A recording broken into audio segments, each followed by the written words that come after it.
Hey everyone, welcome back for another deep dive. Today we're tackling something I know a lot of you are super interested in, Ayurveda and women's health. Yeah, it's a really fascinating area, especially if you're looking for a more holistic approach to well-being. Exactly, and to guide us through this deep dive, we're using a really cool review study titled A Review Study, Role of Ayurveda in Women's Life. It pulls from both classic Ayurveda texts and more recent research, so we get that nice blend of ancient wisdom and modern insights. Yeah, and what's really interesting about this particular study is that it goes beyond just, treating diseases, and it really focuses on how Ayurveda promotes health across a woman's entire lifespan. Right, that proactive approach is so key. Yeah, and it emphasizes the unique aspects of female physiology, which I think is something that often gets overlooked in more conventional approaches. Absolutely. And as many of you already know, the concept of doshas vata, pitta, and kapha is central to Ayurveda. But have you ever thought about how their balance actually shifts throughout a woman's life? That's a good point. I haven't really thought about that. Yeah, well, this study dives into that, and it's actually pretty eye-opening. Yeah. So, as you mentioned, Ayurveda recognizes that women have this unique physiology, and the study breaks down a woman's life into different stages, like Bala, Kumari, Rajaswala, and each of these stages is linked to a specific dosha dominance. That makes sense. So as women move through different phases of life, their doshic balance naturally shifts. Exactly, and those shifts can influence everything, from energy levels and mood to overall well-being. The study even includes this really cool table that shows how the doshas fluctuate across a woman's lifespan. It's a great visual representation. Yeah, that sounds really helpful. And for each of these stages, Ayurveda recommends specific practices and routines called paricharyas to help women maintain balance and thrive. So it's not a one-size-fits-all approach. It's really tailored to each individual and where they are in life. Precisely. And that's what I love about Ayurveda. It's all about personalized care. So let's talk about one of these stages, specifically the Rajaswala phase, which is basically menstruation. This is a topic that's often shrouded in, you know, taboos and misconceptions. Right, exactly. And there's still so much stigma surrounding menstruation even today. Yeah, it's crazy. But Ayurveda offers some pretty interesting guidelines known as Rajaswala Paricharya for this time. Okay, so what does that look like? What kind of guidance does Ayurveda provide for women during their menstrual cycle? Well, the study mentions traditional restrictions during this time, like avoiding certain activities, specific foods, and even intimacy. Now, some of those might seem a bit outdated to us now. Yeah, I can see how some of those practices might not resonate with everyone today. Right, and it's always important to remember that we can take what resonates with us and leave what doesn't. But what I find really intriguing is that the study mentioned this idea of menotoxin being released during menstruation. Menotoxin, that's interesting. I haven't heard of that before. Yeah, it's not a term you hear every day. It basically suggests that there's this substance that's released during menstruation, and that might explain some of the historical restrictions surrounding this phase. It's like they were trying to protect women from this potential imbalance. Hmm, that's fascinating. It makes you wonder if there's some scientific basis for this concept of menotoxin and what modern research might say about it. Totally. It really encourages us to look beyond the surface level and investigate, the deeper reasoning behind these ancient practices. Exactly. Even if some practices seem outdated, there might be some valuable wisdom hidden within them. All right, so moving on from menstruation, let's talk about conception and pregnancy. Ayurveda has specific guidelines for this too, known as Ritumati Paricharya, which focuses on practices for optimal conception. Okay, so this is all about preparing the body for pregnancy and promoting fertility, right? You got it. And what's interesting is that the study recommends a specific age for conception, 25 for men and 16 for women. Wow, that's definitely younger than what's considered ideal in many cultures today. It is, and I'm sure that raises some eyebrows. But the study connects this recommendation to the concept of Ritukala, which is the most fertile period in a woman's cycle. It's all about aligning with natural rhythms. So it's not just about age, it's about understanding and working with those natural cycles of fertility. Exactly. And there's also this fascinating link the study makes between kapha dosha and the body's preparation for conception. Kapha dosha. Remind me again what that one's all about? Sure, so kapha is associated with building, nourishment, stability, and it kind of creates this like grounding energy. And the study suggests that kapha plays a key role in creating the ideal environment for conception and nourishing the tissues needed for a healthy pregnancy. Ah, that makes sense. Kapha is all about creating and sustaining life, so it makes sense that it would be involved in conception as well. Exactly, it's all connected. And then once pregnancy occurs, the focus shifts to Garbhini Pracharya, which is essentially Ayurvedic antenatal care. So what does that involve? What kind of guidance does Ayurveda provide for pregnant women? So get this. The study outlines incredibly detailed, month-by-month recommendations for diet, lifestyle, and even emotional well-being during pregnancy. Wow, that's impressive. They really go all out. I know, right? It's like they wrote the book on Ayurvedic pregnancy care. And I was particularly struck by the emphasis on positive emotions during pregnancy and avoiding certain foods that might create imbalance. There are even suggestions for gentle exercise and massage. Yeah, it really speaks to that holistic approach, taking care of the mother's physical, emotional, and even spiritual well-being. Exactly, because they believe that a mother's well-being directly impacts the developing child. It's all about creating a harmonious environment for both mother and baby. That's beautiful. It's not just about treating pregnancy as a medical condition. It's about nurturing and supporting life from the very beginning. Absolutely, and I think that's a really powerful message. Yeah, it really is. So that covers conception and pregnancy. But there's so much more to explore in terms of how Ayurveda supports women throughout their lives. So we'll definitely need to take a break here and come back for part 2 to dive into even more fascinating insights from this study. Sounds good. Looking forward to it. All right, welcome back to our deep dive into Ayurveda and women's health. Yeah, it's amazing how much wisdom this ancient system has to offer. Totally. In the last part, we talked about those different stages of a woman's life and, the specific practices recommended for each. Now, I'd love to kind of zoom out a little bit and talk about some of the key principles that underpin Ayurveda's approach. Yeah, let's get a bit more into that foundational stuff. So one concept that really jumped out at me in the study was dhatus. Can you break that down for us a bit? What are they and why are they so important in Ayurveda? Sure thing. So dhatus are basically the body's tissues. They're like the building blocks that make up our physical form. Okay, so like our bones, muscles, organs, that kind of thing. Exactly. And Ayurveda identifies 7 main dhatus: rasa, rakta, mamsa, meda, asi, marja, and shukra. Whoa, those are some interesting names. What do they all represent? Well, it starts with rasa, which is like the nutrient fluid that's formed from the food we digest. Then from rasa, we get rakta, which is blood. Then mamsa, which is muscle tissue. Meda is fat tissue. Asti is bone. Maja is bone marrow. And finally, shukra is reproductive tissue. Wow, so it's like this whole hierarchy of tissues, starting from the most basic elements and building up to more complex structures. Yep, exactly. And Ayurveda views the formation and nourishment of these dhatus as a sequential process. Like each dhatu is formed from the one before it. So the quality of each one depends on the health of the previous one. Right. It's all interconnected, like a chain reaction. Does that make sense? So if one link in the chain is weak, it can affect the whole system. Precisely. And this cascading effect can impact our overall well-being, including, of course, our reproductive health. So how does this idea of dhatus specifically relate to women's health in Ayurveda? Well, Ayurveda recognizes that women have a unique physiology that involves the cyclical creation and expulsion of certain dhatus. Okay, I'm following. Can you give us an example? Sure, think about menstruation. Every month, women shed rakta, or blood. And during pregnancy and childbirth, there's a significant focus on the formation and nourishment of shukra, the reproductive tissue. That makes sense. Okay. So maintaining the health of these dhatus is crucial for women's well-being. Absolutely. And this is where Ayurveda's personalized approach really shines. By understanding a woman's individual dosha constitution and the state of her dhatus, we can tailor specific dietary and lifestyle practices to support her unique needs. So it's not just about applying these principles in a general way. It's about really honing in on what each individual woman needs. Exactly. It's all about personalized care.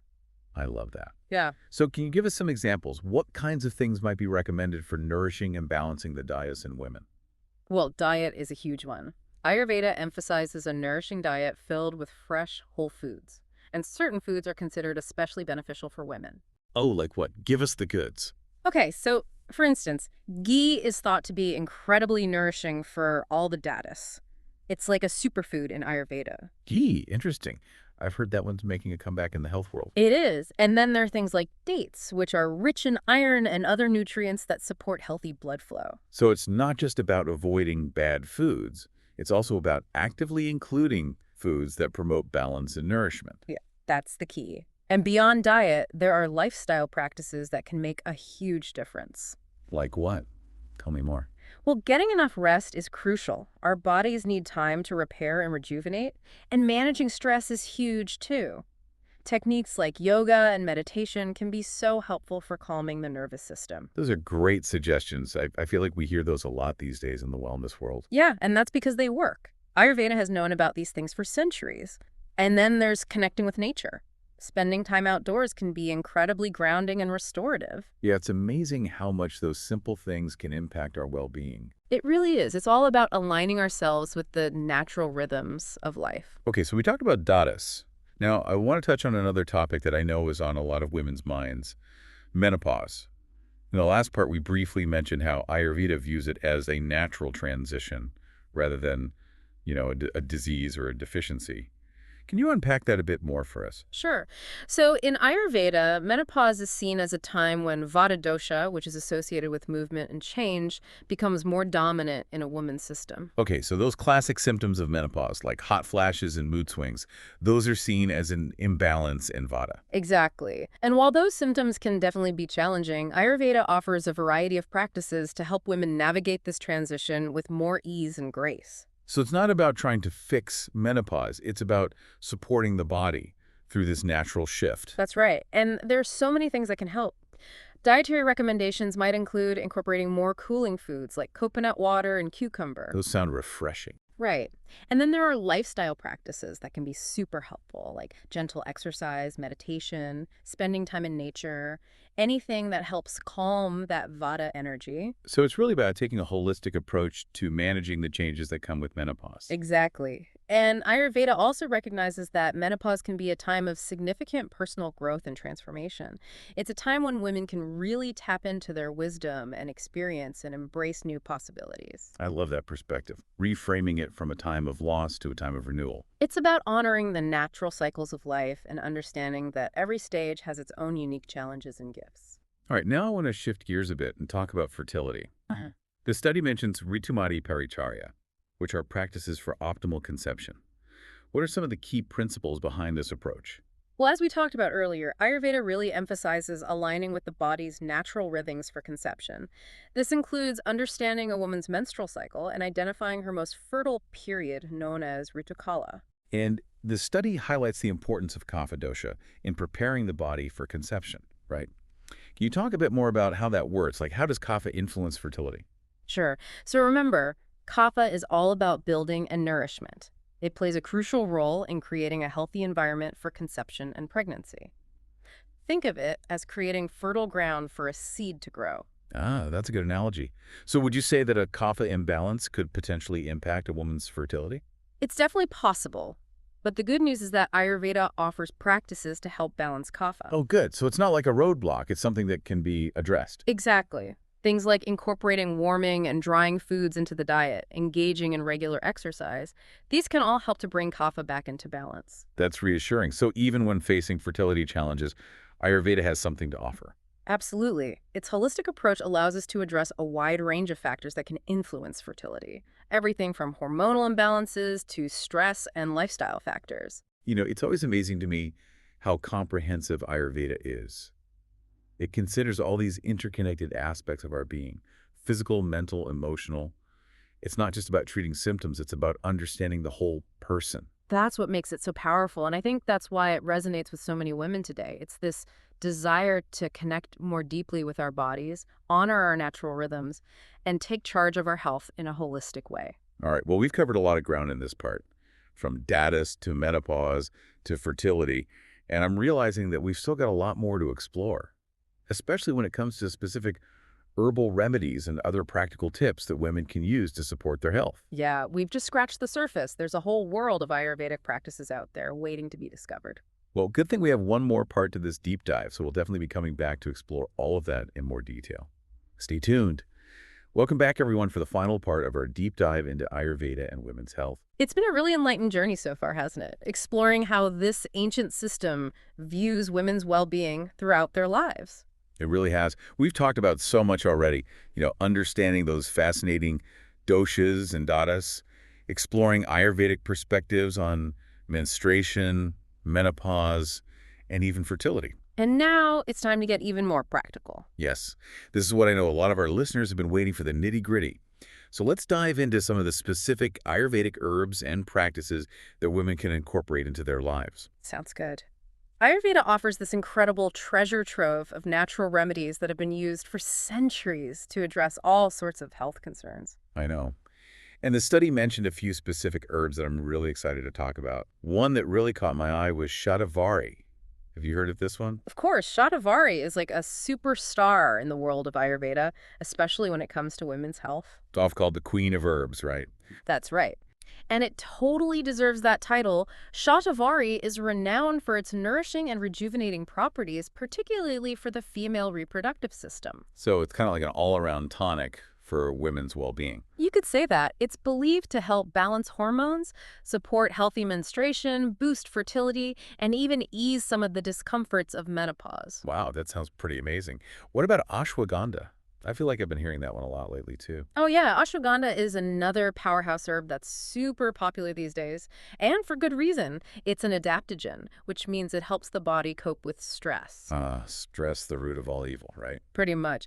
And as we know, stress plays a huge role in so many health issues, including hormonal imbalances. So by reducing stress, ashwagandha indirectly supports women's hormonal health. Exactly. It's like a domino effect. Yeah.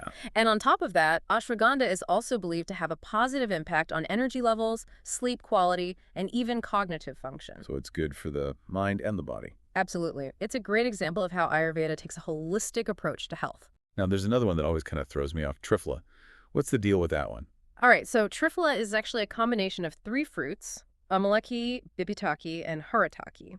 And together, they create this really powerful formula that's known for its detoxifying and rejuvenating properties. So it's like a natural cleanse for the body. Yeah, you could think of it that way. Triphala is believed to support digestion, regulate elimination, and just promote overall balance in the body. Okay, that makes sense.